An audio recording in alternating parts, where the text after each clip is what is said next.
Hello friends, welcome to study stage. तो आज की इस वीडियो में हम लोग परिमेय संख्या और अपरिमेय संख्या के बारे में जानने वाले हैं। परिमेय संख्या किसे कहते हैं और अपरिमेय संख्या किसे कहते हैं, इन दोनों को जो है हम समझने वाले हैं और दोनों की परिभाषा समझेंगे, परिमेय संख्या की भी और अपरिमेय संख्या की भी, और एग्जाम्पल के साथ जो है दोनों को समझेंगे, जिससे कि आपको कभी भी कंफ्यूजन ना हो। काफी सारे बच्चों को जो है परिमेय संख्या और अपरिमेय संख्या को लेकर के काफी ज्यादा कंफ्यूजन रहता है। तो इस वीडियो को देखने के बाद जो है आपको आपके लाइफ तक कभी भी कंफ्यूजन यहाँ पे नहीं होने वाला परिमेय संख्या और अपरिमेय संख्या को लेकर के। ठीक है, तो सबसे पहले यहाँ पे हम परिमेय संख्या की परिभाषा समझते हैं, उसके बाद एग्जाम्पल समझेंगे कि आखिर परिमेय संख्या होता क्या है। तो परिमेय संख्या को इंग्लिश में हम लोग बोलते हैं रेशनल नंबर। ठीक है, परिमेय संख्या को हम लोग इंग्लिश में बोलते हैं, इसका नाम क्या होता है, तो रेशनल नंबर है परिमेय संख्या, रेशनल नंबर। अब हम परिमेय संख्या की परिभाषा जानते हैं कि परिमेय संख्या आखिर कहते किसे हैं। ठीक है, तो वे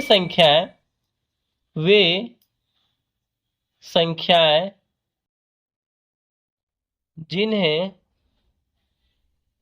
जिन्हें P/Q के रूप में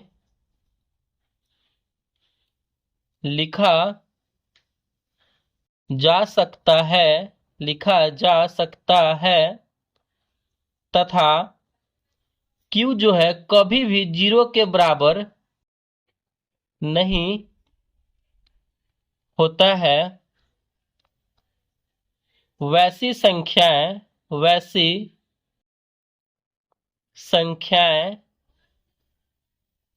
परिमेय संख्याएं कहलाती हैं, या फिर वो इस संख्या को हम परिमेय संख्या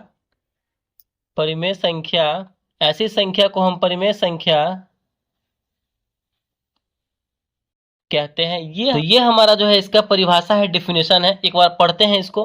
परिमेय संख्या वैसी संख्याएं जिन्हें P/Q यानी हम फ्रैक्शन के रूप में, भिन्न के रूप में, बटे के रूप में कोई भी संख्या को लिख सकते हैं, यानी लिखा जा सकता है, वैसी संख्या को हम परिमेय संख्या बोलेंगे। यहाँ पे एक शर्त क्या है, वो बटे वाली जो संख्या होगा, जो Q वाला संख्या होगा नीचे वाला, वो कभी भी 0 के बराबर नहीं होगा, यानी वो नंबर कभी भी 0 नहीं होगा। ठीक है, तो वो संख्या जो है हमारा परिमेय संख्या हो जाएगा। एग्जाम्पल यहाँ पे देखिए, एग्जाम्पल से हम समझते हैं कि आखिरकार ये एग्जाम्पल में कैसे क्या एग्जाम्पल यहाँ पे हम लोग समझते हैं। देखिए, एग्जाम्पल में कोई भी नंबर ले लेते हैं, 5-7 एग्जाम्पल समझेंगे जिससे कि आसानी हो आपको समझने में। कोई भी नंबर ले लीजिए, 2/3। यहाँ पे हम 2/3 लिए हैं। ये क्या है, तो ये एक परिमेय संख्या है। ये परिमेय संख्या है। आप बोलेंगे कैसे अब ये परिमेय संख्या हो गया, क्योंकि 2/3 जो है पूर्णांक संख्या है। पूर्णांक संख्या कहने का मतलब क्या होता है, 0 से लेकर 1 2 3 4 5 गिनती संख्या, उसमें माइनस वाला संख्या भी हो जाएगा। ठीक, इन सारे नंबर्स को हम पूर्णांक संख्या बोलते हैं। तो 2/3 एक पूर्णांक संख्या और ये P/Q के रूप में भी है, तो हमारा ये परिमेय संख्या होगा। क्योंकि यहाँ पे परिमेय संख्या क्यों होगा, क्योंकि 3 जो है 0 के बराबर ये नहीं न है, 0 के बराबर नहीं है, तो इसलिए जो है ये परिमेय संख्या होगा, बटा के रूप में है। चलिए और एग्जांपल लेते हैं। यहाँ पे और एग्जांपल ले लेंगे हम। माइनस वाला नंबर भी होगा। माइनस अगर 5/7 है तो ये परिमेय संख्या है, बिल्कुल है। ये भी हमारा जो है परिमेय संख्या है। ठीक है, ये भी हमारा परिमेय संख्या, माइनस में रहे या फिर प्लस में रहे या फिर 0 में रहे, हमसे कोई मतलब नहीं है। बस कैसे कैसे ये हो रहा है ये समझते चलिए। जैसे कि आप कोई भी नंबर देखेंगे, आपसे बोला जाएगा, पूछा जाएगा कि ये परिमेय संख्या है कि नहीं है, बताइए, तो आप 1 सेकंड में चुटकी में यूं बता देंगे। ठीक है, तो यहाँ पे और भी नंबर ले लेते हैं। जैसे कि अगर 8 ले लेते हैं, सिंपल 8, कोई भी नंबर अगर ले लेंगे, जैसे कि 3 ही लेंगे, तो अगर हम 8 लेंगे तो 8 आपसे पूछा जाएगा परिमेय संख्या है, बिल्कुल है, क्योंकि 8 है। 8 के नीचे हम कुछ भी नहीं रहता है तो 1 लिख सकते हैं, बिल्कुल लिख सकते हैं। तो 8/1 यानी ये भी हमारा P/Q के रूप में हो गया, तो ये भी हमारा जो है परिमेय संख्या हो जाएगा। ठीक है, परिमेय संख्या हो जाएगा। अगर यहाँ पे 3 रहता है तो 3 के नीचे कुछ भी नहीं है, यानी 1 आ जाएगा हमारा, तो ये भी हमारा जो है परिमेय संख्या हो जाता। ऐसे हमें यहाँ पे देखना है चीजों को। ठीक है, अगर यहाँ पे कोई और ले लेते हैं, जैसे कि 0 हमारा परिमेय संख्या है। अब 0 हमारा परिमेय संख्या है, बिल्कुल है, क्योंकि अगर 0 है यहाँ पे, अगर 0 के नीचे कुछ भी नहीं है तो हम 1 लिख सकते हैं, यानी 0/1। ये भी हमारा बटे के रूप में हो गया, ये भी हमारा P/Q के रूप में हो गया। यहाँ पे आप लोग बोल रहे होंगे, सर अभी तो आपने बोला कि Q जो है कभी भी 0 के बराबर नहीं होगा, तो हमने क्या बताया है, Q यानी ऊपर वाला P हो गया, नीचे वाला Q, तो ये वाला जो है नंबर हमारा कभी भी 0 नहीं होना चाहिए, तो वो हमारा परिमेय संख्या नहीं होगा। ठीक है, तो ये यहाँ पे नीचे तो एक है, यानी 0/1, ये हमारा बटे के रूप में है, तो ये भी हमारा जो है परिमेय संख्या, यानी 0 भी हमारा जो है परिमेय संख्या होगा। ठीक है, आई होप ये आपको समझ में आ रहा होगा। अगर कोई माइनस में नंबर हो तो वो परिमेय संख्या होता है, बिल्कुल होता है। जैसे कि ले लेते हैं, अगर -9 है, ये परिमेय संख्या है, बिल्कुल है। कैसे? -9 है, ये सिंगल नंबर है, इसके नीचे कुछ भी नहीं रहता है तो हम एक लिख सकते हैं, बिल्कुल लिख सकते हैं। तो -9/1, यानी ये भी हमारा बटे के रूप में हो गया, P/Q के रूप में हो गया, ये भी हमारा जो है परिमेय संख्या हो जाएगा। ठीक है, ये भी हमारा जो है परिमेय संख्या हो जाएगा।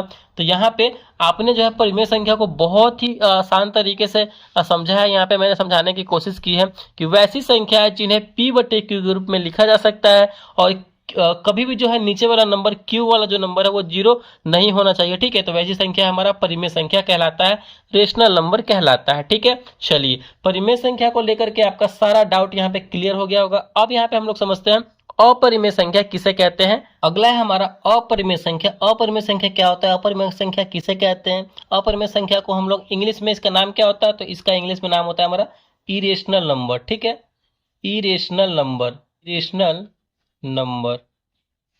अपरिमेय संख्या को हम लोग इंग्लिश में बोलते हैं इरेशनल नंबर, यानी अपरिमेय संख्या। अब इसका परिभाषा समझते हैं कि इसका परिभाषा क्या होता है, इसका डेफिनेशन क्या होगा। वे संख्याएं वे वे संख्याएं जिन्हें हम P/Q के रूप में नहीं लिख सकते हैं। ठीक है, नहीं लिख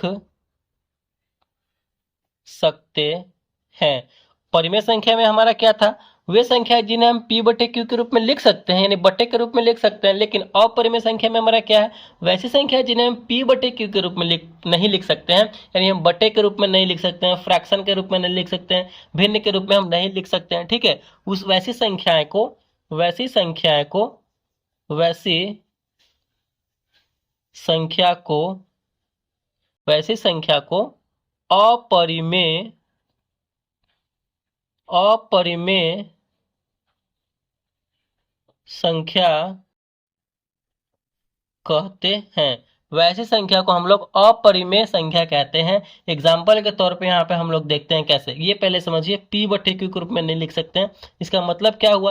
और इसमें भी है क्या, Q जो है कभी भी 0 के बराबर नहीं होना चाहिए, इस बात का ध्यान रखना है। क्योंकि Q अगर 0 के बराबर हो गया तो वो संख्या जो है हमारा इनफाइनाइट हो जाता है, अपरिभाषित हो जाता है, उसका कोई परिभाषा नहीं होता है उस नंबर का। अगर बटे में 0 आ गया, किसी भी कितना भी बड़ा से बड़ा नंबर हो, 1 लाख हो, 2 लाख हो, 3 लाख हो, और अगर बटे में 0 लगा देंगे ना, तो वो पूरा नंबर जो है अपरिभाषित बन जाएगा, हमारा इनफाइनाइट हो जाता है। ठीक है, तो चलिए वैसी संख्या जो P/Q के रूप में नहीं लिख सकते, यानी बटे के रूप में नहीं लिख सकते, यानी हम 2/5 के रूप में नहीं लिख सकते, ऐसे इस बटे के रूप में नहीं होता है, वही हमारा अपरिमेय संख्या होता है।